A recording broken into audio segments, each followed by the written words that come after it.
As we continue through this long green season, the season after Pentecost, we have these groups of Sundays that are kind of clumped together thematically.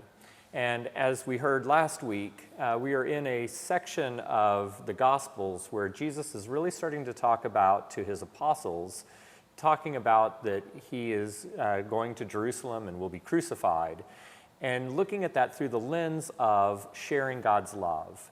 He's trying to prepare them for the very difficult events that are just around the corner and giving them the insight that this is all about expressing God's unfathomable love, and that we are invited to bring that same kind of urgency as we share God's love with the world around us. So there's sort of this dual lens of thinking about Christ's sacrifice for us, but also calling us to discipleship and especially to sharing God's love.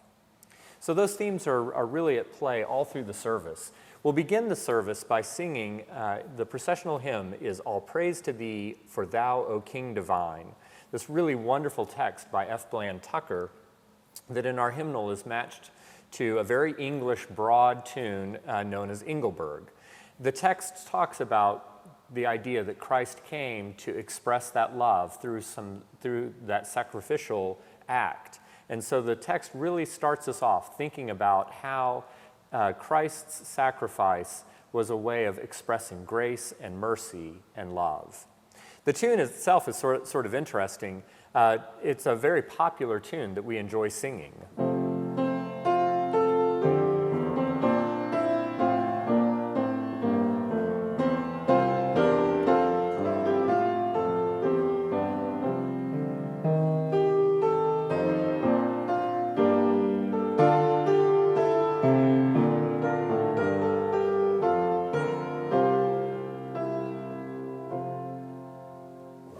It appears in our hymnal 3 times with different texts and has become popular with other texts as well. Interestingly, the composer, Charles Villiers Stanford, wrote that tune specifically for the words, "For all the saints who from their labors rest."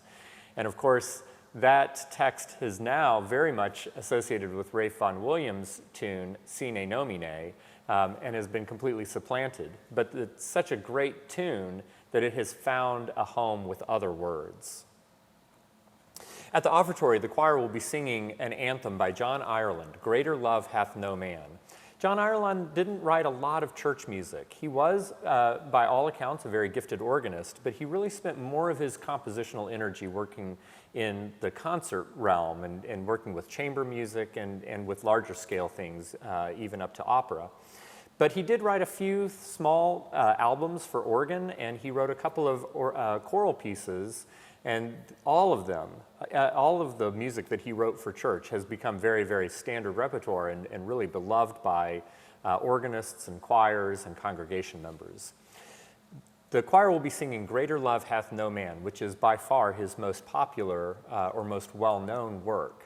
And it's interesting, he kind of mashes up a lot of text from different parts of the Bible, using some of the Song of Solomon and using some text from the Psalms and some text from the Gospel of John. But it starts off with this idea, many waters cannot quench love, neither can the floods drown it. And it goes on to talk about how greater love hath no man than to lay down his life for his friends. It starts off with this really sort of atmospheric approach to the text.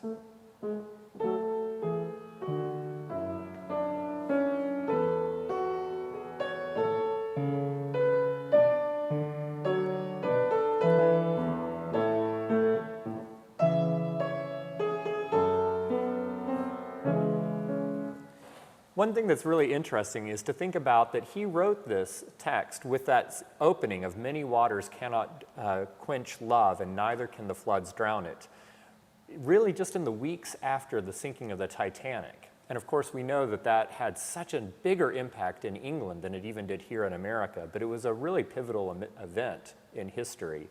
And to think about how Ireland was dealing with this great loss of life and using this music and this comforting words to work through that tragedy. So we have a lot of really great music and texts ready for you. We hope that you will come and experience God's sacrificial love and join us as we share it with the world around us here at St. John's.